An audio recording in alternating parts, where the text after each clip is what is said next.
Welcome, theatre addicts. My name is Madison Steele, and tonight I'm going to be reviewing Small War at the York Theatre.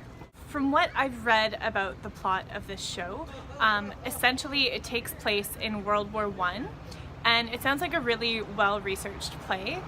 The playwright actually, it sounds like, took verbatim transcripts of soldiers and nurses who were in World War I and is using them and kind of like putting them on display with different forms of media. So there's like projections and audio and like just like different mediums to share these stories. I love that it's been researched. I love that it's going to be verbatim.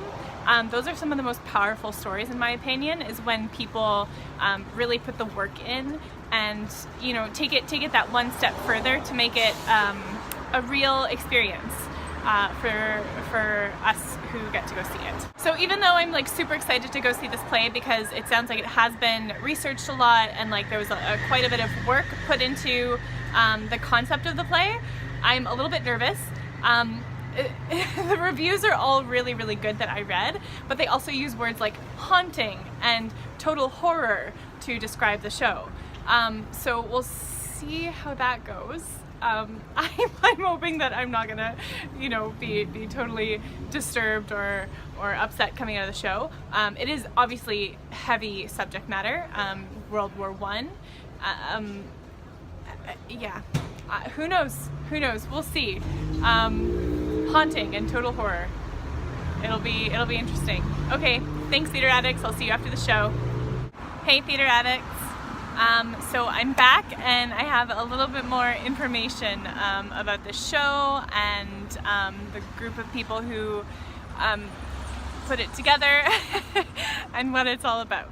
This show is actually a part of something called the Ceasefire series presented by The Cultch. Essentially what it is that it's a series of plays that have been created to commemorate the 100 years since the ceasefire of World War I.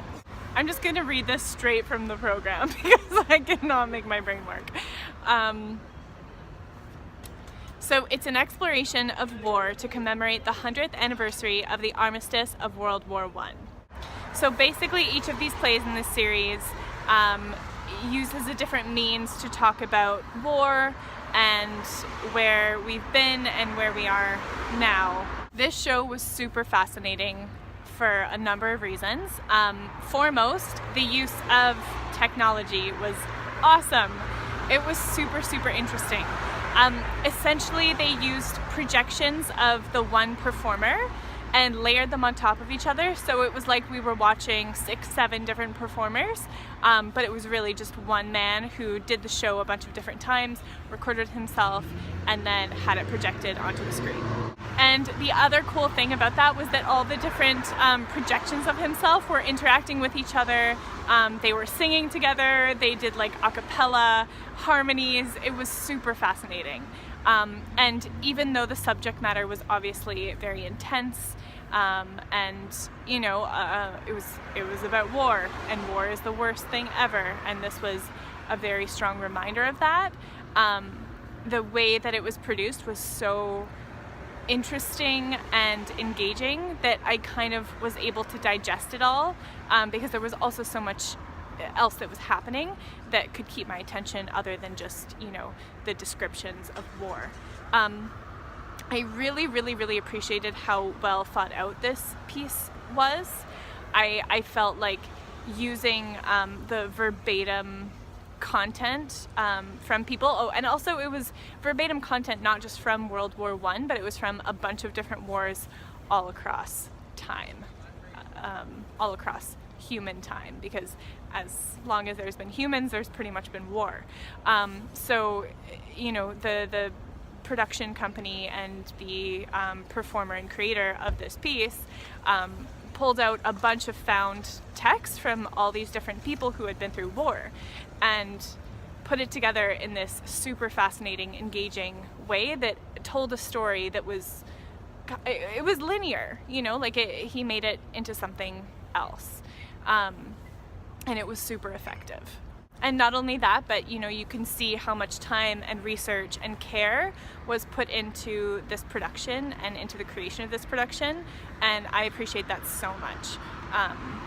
because there are some, I've done reviews and there's been other reviews that we've done of shows that maybe didn't take the time to kind of like really dig into their subject and dig into what exactly they wanted to say and how to say it in a way that would be effective, engaging, and well thought out. And I thought that this show did an amazing job of that. What I said in the beginning, like in terms of it being, horrifying or like anything like that, it definitely had moments of very like graphic descriptions, and they were described so well that it's of course it's easy to say like, oh well, that's a horrifying thing to imagine, but I actually kind of appreciated what a great job they did of describing those things, because when you're dealing with something as horrifying as war and death and the effect that can have on people, I think it's important to give it its due, to give it the weight that it deserves. And I felt like this show did that. I think at times it maybe gave it almost too much weight, and there was a lot of like sadness and kind of waiting around and oh look how sad this is. So it did feel gratuitous at times, but I think it was justified given the tough subject matter and what they kind of covered. And it was beautiful. It was interesting. It was engaging. It was 70 minutes long, but it did not feel like it. I was engaged the whole time. It felt like it went by in the blink of an eye, and that's pretty amazing. And it's also exciting that the cult is putting this on at all. I didn't know that it was the 100-year armistice of World War I. That's a big deal. And we're in this kind of climate where we want to be talking about this stuff and engaging politically and engaging with our curiosity and open minds, and this is a really great way to do that and to experience something that is important. My name is Madison Steele. Tonight I reviewed Small War, presented by The Cult as a part of the Ceasefire series. Thank you for watching. Make sure to like and subscribe to Theatre Addicts if you are into theatre in Vancouver. You probably are if you just watch this. Have an amazing night or day or whatever you're doing, and we'll talk to you soon. See you later.